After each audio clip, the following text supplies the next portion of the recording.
In recent years, technology has been moving towards wireless connectivity, and now certain mobile devices can be charged without the need for any physical wires. Have you ever wondered how this is possible? Well, the answer is simple. Electromagnetic induction is a phenomenon that we take advantage of on a daily basis. From being used to power many of our electronic devices to heating kitchen appliances on an inductive stove, even scanning a person's internal organs through an MRI scan. Electromagnetic induction can be spotted everywhere in the world.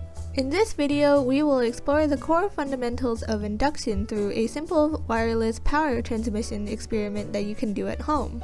By the end of this video, you will gain a deeper understanding of how electromagnetic fields can be used to transfer energy wirelessly to light a light bulb. But before we get to that, we first need to be familiar with these basic concepts. This is a simple copper wire. It is also known as a conductor due to its ability to transmit electrical current with low resistance. When current flows through a wire, a magnetic field following a circular path is generated all along the wire. This is true even when the wire is curved into a coil, and as you can see, when this happens, a magnetic field concentrates at its center. With more coils made, a stronger magnetic field is also made. This specific coil is known as the transmitter coil, and it's responsible for sending a magnetic field towards another coil known as the receiver coil. However, introducing a second coil alone into the transmitter's magnetic field is not enough to cause an induced current.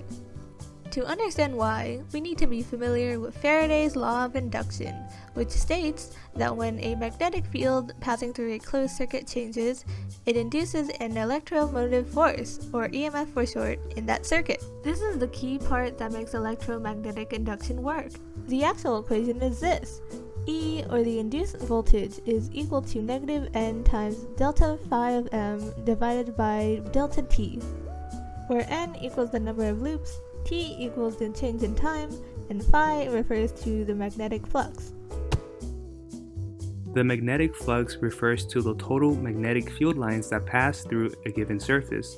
The change in magnetic flux can be calculated through this equation, which states flux is equal to B times A times the cosine of theta, where B refers to the magnetic field, A refers to the area, which in this case would be pi r squared, and theta refers to the angle between the two vectors B and A.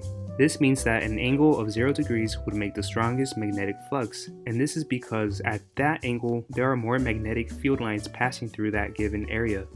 So now that we understand the basics of Faraday's law, we can now work on the project. By now, we should be aware of the basic components of a circuit. For this project, we will need 2 breadboards, a 9-volt battery, resistors to prevent anything from overheating, ideally something that totals up to 2000 ohms, jumper cables or alligator clips, 2 copper coils, and a light bulb. Remember, in order to make this project work, we will need an alternating magnetic field produced by the transmitter coil. Rather than manually disconnecting and connecting the transmitter coil to the power supply, there is a more sophisticated way to do this. The final key part of this project is something called a transistor. Transistors have 2 main functions, amplifying current and acting like a switch.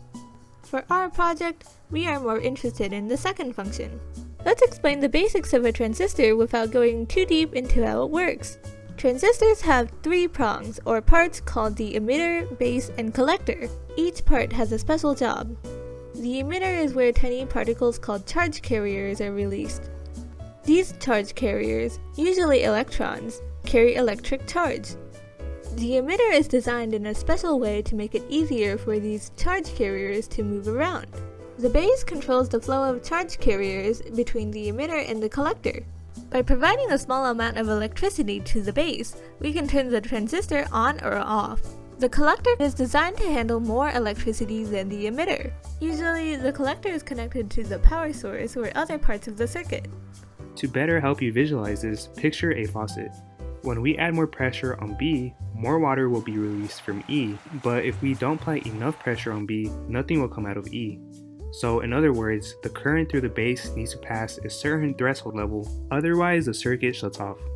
So now that we understand this, when you look at the circuit design for the transmitter coil, You will notice a high amount of resistance right before the base prompt. This resistance slows down the current, and combined with the junction point at the middle of the coil where the current splits apart, this circuit is basically designed in a way to ensure that the circuit will turn on and off, which again is really important for the magnetic flux. Once we had the project up and running, we were now able to run tests and gather data, and this is what we did. We were more interested in seeing if we could find the magnetic field value produced by the transmitter coil, and to do this we used a special equation called Bois-Savart law. The variables measured in our setup were the current I from the transmitter coil circuit, which was 0.08 amps, a value we got by using an ammeter, the coil's radius, which was 3 centimeters, and lastly, the distance apart from the two coils, which was also 3 centimeters, found by placing a ruler underneath our circuit. With all these values combined into the equation, we gained the theoretical magnetic field produced by the transmitter coil, aka the value the setup should produce. The next part was to retrieve the experimental value, which we did by using Logger Pro and the magnetic probe. By measuring the magnetic field when the circuit was off and comparing it to when the circuit was on, we were able to isolate the true value of the magnetic field produced. Comparing these two values ended up giving us these results, with an error of 13.91% being the smallest. However, we weren't completely satisfied with these results, so we tried a second round where this time we would glue the coils onto a cardboard with a hot glue gun. For our second attempt, we tried our best to keep the components the same. The only major differences were that 1. The battery voltage was higher now, measuring at 8.09 volts instead of our previous 7.17 volts, and that 2. We measured the coils at a distance of 2 centimeters instead of our previous 3 because of some weird issue regarding the LED light where it didn't light up that well in our second attempt. Repeating the same process to get the experimental value and the theoretical value from our first few test runs, we got these percent errors. Our first test run had a percent error of 61.12%, and our second test run had a percent error of 60.95%, which are worse than the previous attempts. We think that this happened because the hot glue might have obstructed some magnetic fields from circulating properly. Even though our second attempt didn't give us better results, this mod project overall gave us a better understanding how the world around us works. So the next time you are wirelessly charging your mobile device, you can thank Faraday's law for that.